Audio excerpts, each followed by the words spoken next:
Boa noite a todos, sejam todos bem-vindos para mais um comentário do Evangelho na Casa de Francisco. Antes de entrar no tema propriamente dito, hoje à noite, eu gostaria de relembrar algumas passagens trazidas pelo Evangelho de Mateus e de Lucas.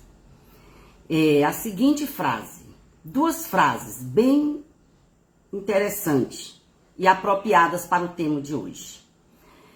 Amai os vossos inimigos, fazei o bem aos que vos odeiam e orai pelos que vos perseguem e vos caluniam. Porque se somente amardes os que vos amam, que mérito se vos reconhecerá, uma vez que as pessoas de má vida também amam as que a amam. Essas frases, essas citações bíblicas, melhor dizendo, trazida por Jesus, no primeiro momento, quando a gente escuta, ela soa muito difícil. Porque como amar o nosso inimigo? Como fazer o bem por aqueles que nos odeiam? E ainda orar pelos que perseguem e nos caluniam, não é? Mas, quando a gente vai estudando mais o tema, quando a gente vai estudando as mensagens de Jesus, quando a gente começa a refletir sobre elas, é que a gente consegue divisar um pouquinho do alcance, da força dessas mensagens de Jesus. Amar os inimigos, meu irmão, é para o incrédulo um contrassenso. Aquele, por exemplo, para quem a vida presente é tudo, ele vê no seu inimigo um ser nocivo, que lhe perturba o repouso e do qual unicamente a morte, pensa ele, o pode livrar-se. Daí o desejo de vingar-se. E o tema da noite de hoje é exatamente a vingança. A vingança, ela vai estar no capítulo 12, que é intitulado Amai os vossos inimigos. E a parte que eu vou comentar está no item 9, trazida pelas instruções dos Espíritos através de Júlio Olivier, em Paris, 1862. Então eu vou ler aqui um trecho do Evangelho e, pelo tempo, meus irmãos, eu selecionei aqui algumas passagens que é um pouquinho ainda longa, mas é que são bastante pertinentes para que a gente compreenda o pensamento, a mensagem trazida por esse Espírito. A vingança, ela constitui indício certo do estado de atraso dos homens que a ela se dão e dos espíritos que ainda as inspirem. Vingar-se, bem o sabeis, é tão contrário àquela prescrição do Cristo, perdoai aos vossos inimigos, que aquele que se nega a perdoar não somente não é espírita, como também não é cristão.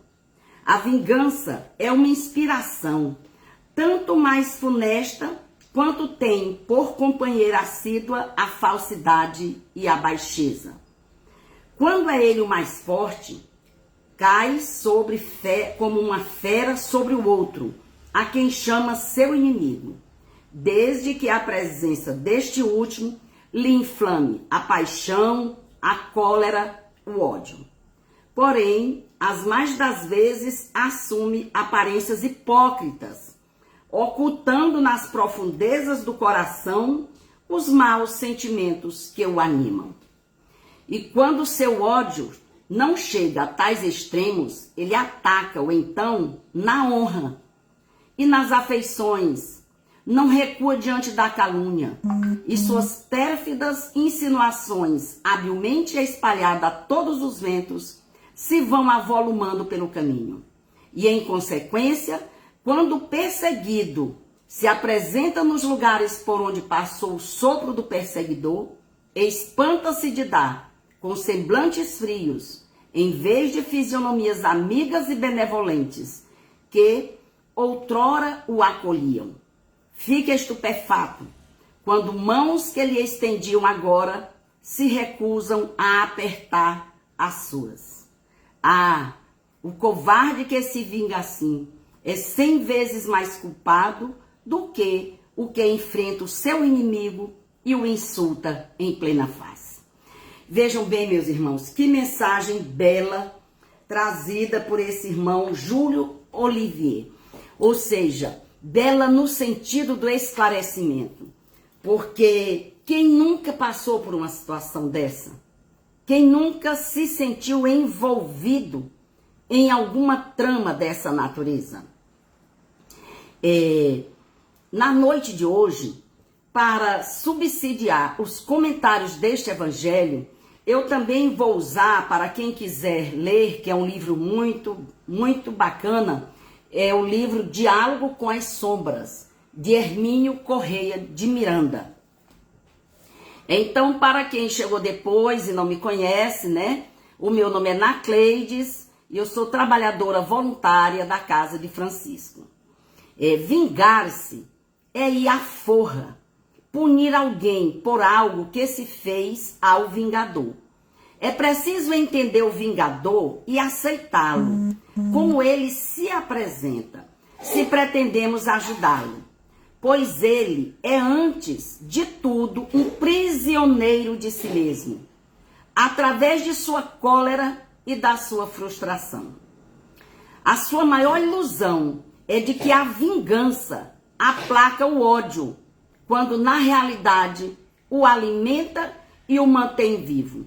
Ou seja, há uma falsa ilusão de que quando nós nos vingamos de alguém, é como se a gente fosse satisfazer e que as coisas fossem encontrar, digamos, o ritmo da normalidade.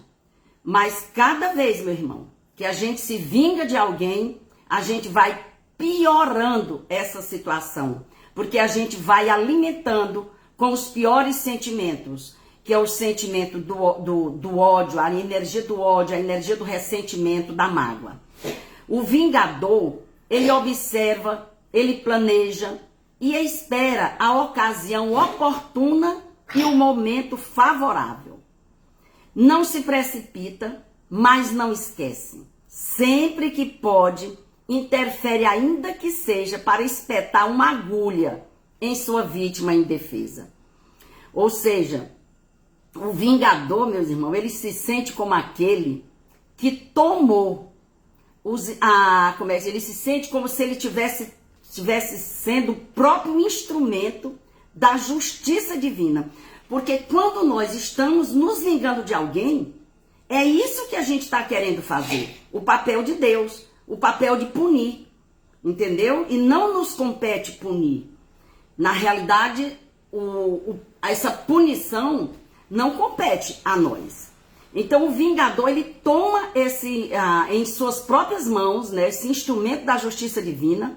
Ele não confia em Deus, não confia na sua justiça, porque ele ignora ou ele não tem paciência de esperar que a justiça de Deus se estabeleça. Ele não sabe ainda que o reajuste virá fatalmente pela lei de causa e efeito. Ou seja, o Cristo já nos disse, né, que todo aquele que fere pela espada, né, com ela será ferido. Ele já nos advertiu, né? Então, nós não precisamos ser o vingador. É certo, porém, que chegado o momento desse resgate, desse reajuste, né? A lei, e por exemplo, a lei divina, ela não vai exigir de ninguém, seja quem for, tenha que empunhar, por exemplo, uma espada para ferir o seu irmão devedor da mesma maneira. Porque esse resgate, ele pode se dar, por exemplo, de uma forma acidental, quando, por exemplo, essa pessoa que anteriormente feriu o outro, ele de repente pode cair em cima de um instrumento cortante, certo? Ele pode morrer durante uma intervenção cirúrgica, que em princípio essa cirurgia seria destinada para salvar a sua própria vida. No entanto, ele de repente se vê com o fio da sua vida cortada, né? Sem que houvesse uma intenção, mas na realidade a cirurgia tirou a vida dele. Ou seja, existem muitas maneiras, porque nós não, quando a gente diz que quem fere pela espada será ferido, é muito importante que a gente tenha em mente que não precisa ser exatamente da mesma forma, né? O vingador, por exemplo, ele, ao se sentir, por exemplo, instrumento da justiça divina, né? Ele se julga, por exemplo, com todo o direito de exercer. Ele esquece que quando ele faz isso, ele está reassumindo compromisso que, em parte, estaria sendo resgatado com aquela aflição que ele está passando. Porque, às vezes, aquele problema já vem para que a gente saiba se comportar de acordo com o Evangelho de Jesus e nos reajustarmos diante da lei, né? E ao a gente se vingar, o que acontece? A gente está reabrindo o ciclo da culpa e nos expondo, né, por nossa vez, novamente a lei que se voltará contra nós no tempo e no espaço, né? Porque ou a gente perdoa ou segue em frente. Se a gente insistir em ficar cobrando, em ficar punindo aquele que nos fere, aquele que nos magoa, que nos maltrata, a única coisa que vai acontecer é que nós vamos nos demorar mais tempo nas sombras do sofrimento. Porque quando o vingador, ele se esforça num processo honesto e sincero de recuperação, por exemplo, através da prece, através do serviço de auxílio ao próximo, né, da sua própria melhoria íntima, né, ele vai se colocar sob a proteção da própria lei divina, que vai lhe conceder um crédito de confiança. Porque as culpas, meus irmãos, também são resgatadas pelo amor, não são necessariamente pela dor, porque o processo é educativo, o processo é pedagógico. A finalidade é que a gente evolua, que a gente cresça. E em muitas situações, o vingador, ele atinge a vítima, que se colocou fora do seu alcance através daqueles que eles são caros. Tá entendendo? Quantas vezes a gente vê pessoas se vingando em membros da família, porque com a finalidade de atingir o outro, já que não conseguiu atingir, digamos, o centro da questão. Agora, por que essas pessoas, às vezes, passam por esse processo, mesmo não sendo envolvido diretamente? Porque, com certeza, essas pessoas também se acham em débitos diante da lei de Deus por algum motivo. Senão, ele não iria passar por aquela dor. Então, meus irmãos, nós precisamos, antes de qualquer coisa, lançar um olhar sobre o nosso passado e sobre o nosso futuro. Porque entre os quais a nossa vida atual é um simples ponto. Porque nós somos espíritos imortais. Então, nós não devemos nos queixar das provas. Nós devemos, antes de tudo, agradecer a Deus a experiência que nós estaremos passando. A mão, por exemplo, que ele dá o ensejo de demonstrar a paciência e a resignação. Porque quando nós assim procedemos, nós naturalmente vamos nos dispondo, criando dentro de nós a condição de perdoar esse irmão. Porque quanto mais generosos nós formos, nós iremos nos pôr fora do alcance dos dardos inimigos. Ou seja, sem caridade, meu irmão, não há salvação. Esse é o lema da doutrina espírita. Para que a gente possa subsidiar de uma forma bem prática esse evangelho sobre a importância de se perdoar, hoje chegou na minha mão uma mensagem de alguém falando, por exemplo, sobre Nelson Mandela, né, um líder sul-americano que é referência mundial na busca por uma sociedade democrática e igualitária, né? Nelson Mandela passou 27 anos preso. E após a queda do regime, né, ele foi eleito presidente da África do Sul. Ele recebeu posteriormente o Prêmio Nobel da Paz, né, pela sua luta contra o regime de segregação racial. Então ele conta o seguinte, um determinado dia, depois que ele já estava como presidente, ele pediu ao acompanhante dele que fosse almoçar num restaurante qualquer, digamos assim. Ele se sentou e cada um pediu o prato, pediu a comida que queria. Nelson Mandela e seu acompanhante. Na mesa em frente a deles, havia um homem esperando para ser servido. Quando ele foi servido, o Nelson Mandela pediu ao soldado que fosse até aquele homem e pedisse que ele se juntasse a eles. O soldado foi lá, transmitiu o recado. Esse senhor pegou o prato dele, veio e sentou exatamente do lado, bem do lado do Nelson Mandela. Enquanto ele comia, as mãos dele tremiam de uma forma constante, né? E não levantava a cabeça do prato de jeito nenhum. Quando terminaram a refeição, ele se despediu, sem mal levantar os olhos, né, para não olhar para o Nelson Mandela. Ele apertou a sua mão e saiu. O soldado vai e comenta: aquele homem deve estar muito doente, pois suas mãos não paravam de tremer enquanto ele comia. E o Nelson Mandela diz: não, em absoluto. A razão do seu tremor é outra.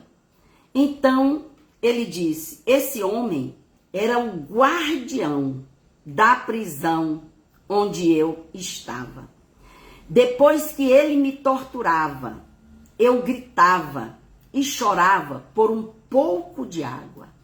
E ele vinha, me humilhava, ria de mim e, em vez de me dar água na boca, urinava na minha cabeça.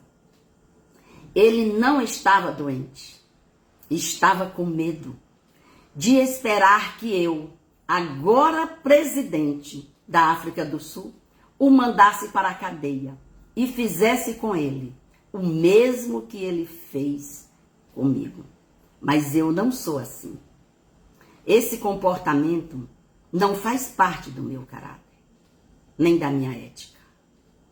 Mentes que buscam vingança destroem estados, enquanto aquelas mentes que buscam reconciliação constroem nações. E enquanto ele saía pela porta para a minha liberdade, o Nelson Mandela diz: enquanto eu saía por aquela porta da prisão, né, para a minha liberdade, eu sabia que se eu não deixasse de lado toda raiva, todo ódio, todo ressentimento, eu ainda seria um prisioneiro. Então, meus irmãos, perdoemos. É o convite de Jesus, porque não há outra saída. O exercício do perdão, o exercício da verdadeira caridade, o exercício do entendimento e da reconciliação é o caminho que nós devemos sempre buscar. Então, fiquemos com essas reflexões de hoje à noite, que a vingança não é a solução. Pelo contrário, a vingança agrava qualquer quadro. Boa noite a todos e paz e bem.